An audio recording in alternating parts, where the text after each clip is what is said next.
Round of applause for being here tonight. We have agendas.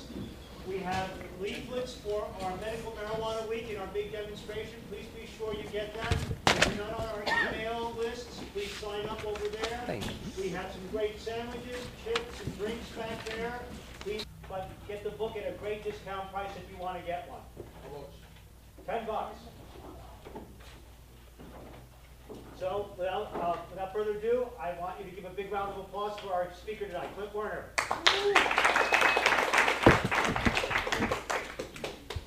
It's really great to be here, part of this group, and I have to thank you all for inviting me. It's just a thrill to be here, and David and Hunter and Karen and Tony and Michael, thank you all very much for this opportunity to talk about this, because it's really, for our people, the people who are involved in this movement, this is a mind-blowing time. It's an incredibly exciting time because a lot of us have been with this for a while, and we've been pushing, working, networking, marching, protesting, writing, doing the whole thing, voting.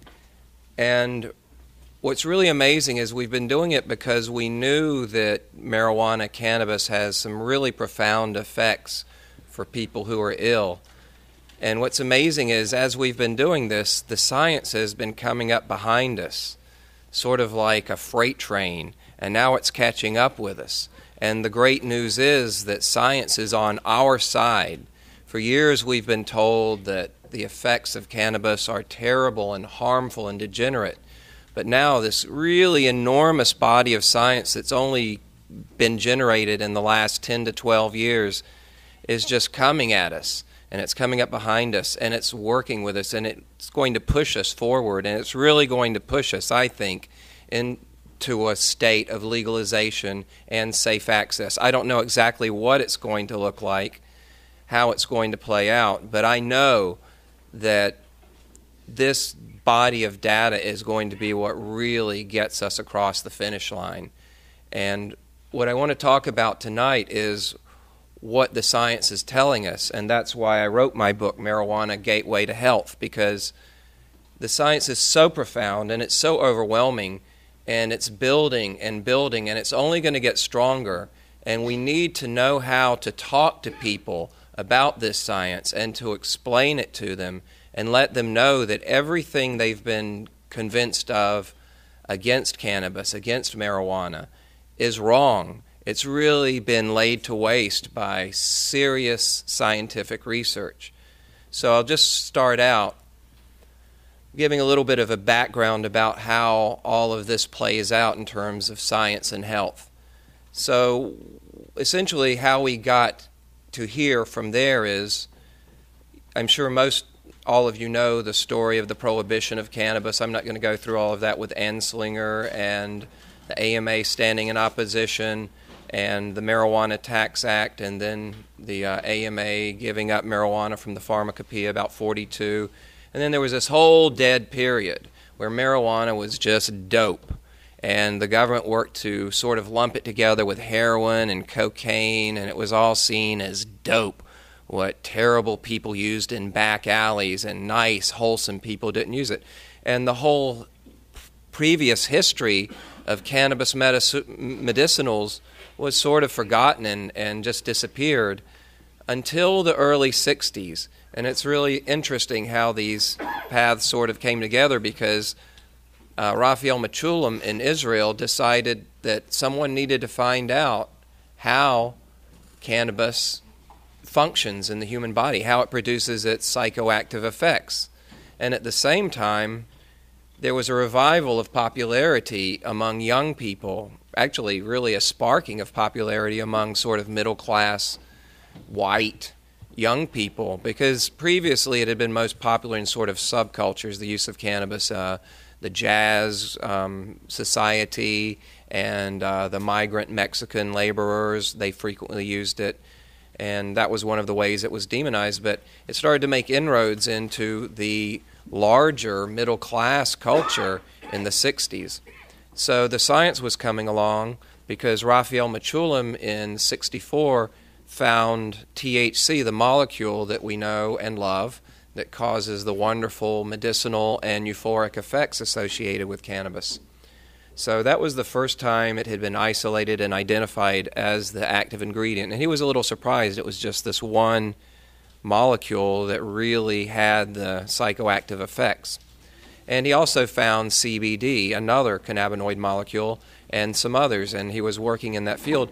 But still, no one knew how these molecules worked in our bodies to produce these effects until really 1988. That's a pretty long gap there.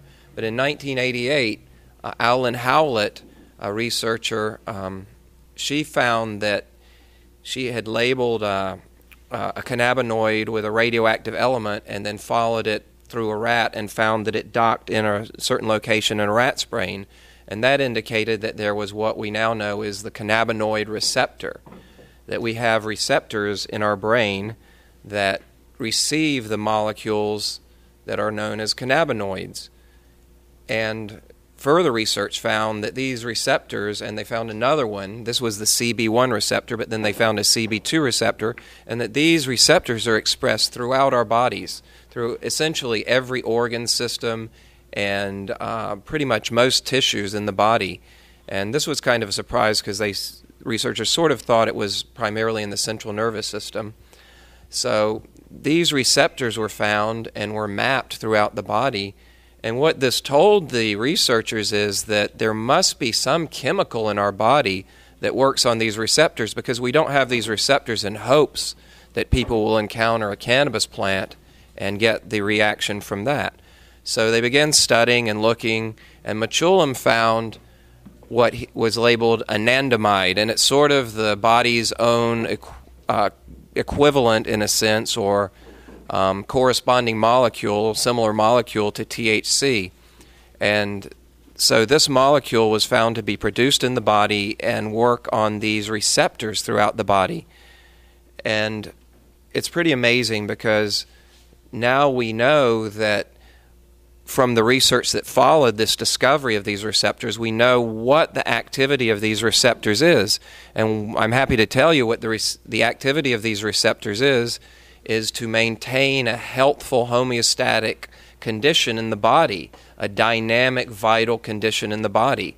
These receptors work to down-regulate the production of harmful chemicals in the body, chemicals such as tumor necrosis factor, VEGF, which facilitates the rapid growth of cancer cells. They work to maintain balance in the systems that have to do with digestion, sleep and rest, mood, bone formation, pain, all of these systems that we have heard claims for medicinal marijuana. We now know that there is a way and a justification for these claims, and the way that they work is through the cannabinoid receptor system primarily. So we know that these things, these chemicals, are triggering activity, positive activities in our bodies. And this research continues to grow. And one thing I thought was interesting was the study, I don't know if you've heard, but it came out just recently in the last day or so. And it's the title here is High on Life, Medical Marijuana Laws and Suicide. And the abstract found that in states with medical marijuana laws, there was a significant drop in suicides. They found that there was a almost 5% reduction in the total suicide rate, an 11% reduction in the suicide rate of 20 to 29-year-old males, and a 9% reduction in the suicide rate of 30 to 39-year-old males. Now, this is a little bit peculiar, and people say, well what's that about? How does that work? And there is actually, if you understand and you get to know what's going on with the endocannabinoid system, there's a way that we can understand this data, because the endocannabinoid system works on mood and happiness and to trigger our ability to sort of navigate some of the stressors in life. And there was research that was done for a drug that was produced to block the CB1 receptor, because that's what gives us the munchies. You know, after you've had a nice puff, a couple of bong hits. About 20 minutes later, oh, I need something. I need, something really yummy. And that's a reaction of activating your CB1 receptor, triggering appetite. So there was a pharmaceutical company in Italy, and what they thought they might do is come up with a drug that blocks the activity of the CB1 receptor, which would block the impulse to eat compulsively. So they developed a drug, Ramonabant.